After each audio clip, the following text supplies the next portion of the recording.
The Magic Reich.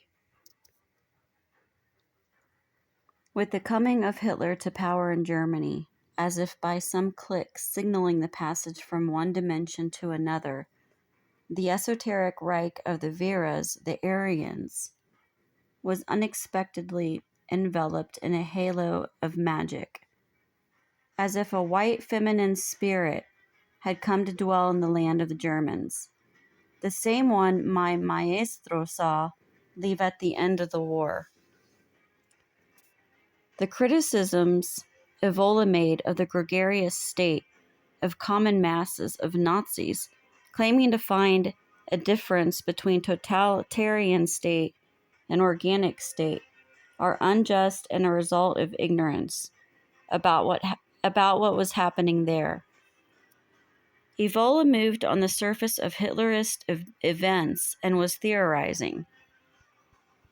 He spoke, for example, of a pyramid hierarchic state as the ideal state, not gregarious, not proletarian.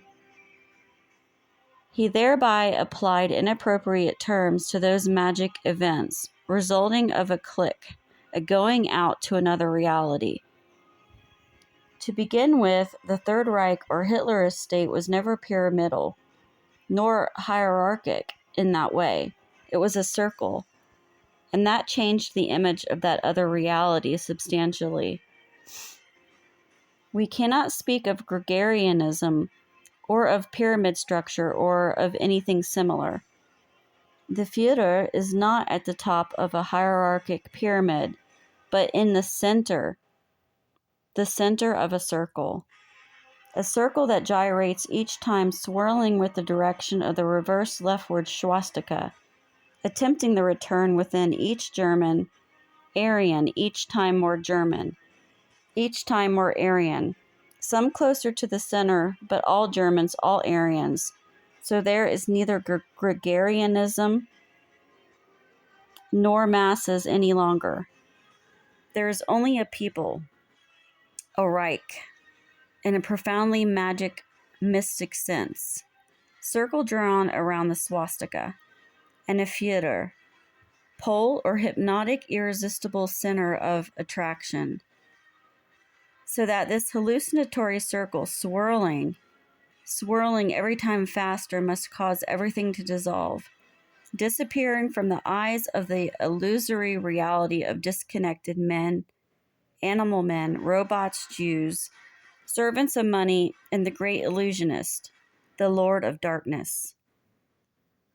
After having won the war, the swastika circle of the Aryans, with their Führer center, disappeared in the vimanas of their gyrating circle, leaving the hallucinatory impression of exhaustion for the earthbound, unable to explain the great events, always having to turn away from the tremendous facts, to try to convince themselves Hitler lost because they can only understand the hallucinatory phenomena of the apparition of an avatar among the robots and animal men of the Kali Yuga as a defeat. Yet in their innermost emptiness, they know Hitler won and will win the Great War. This phantasmagoric happening, fallen among us, at the nadir of Kali Yuga, cannot be understood nor even followed by all the Veras. The white treason in Germany was huge.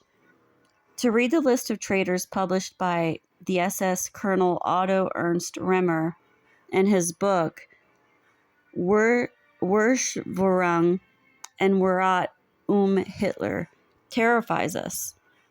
Almost all the generals betrayed their Führer. Even Himmler backslid in the end. How was this possible?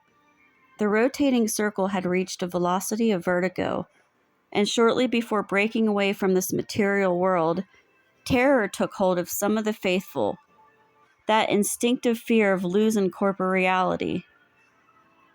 Moments before the gravity of the body of the earth was defeated and they could have crossed the threshold separating them from Hyperborea.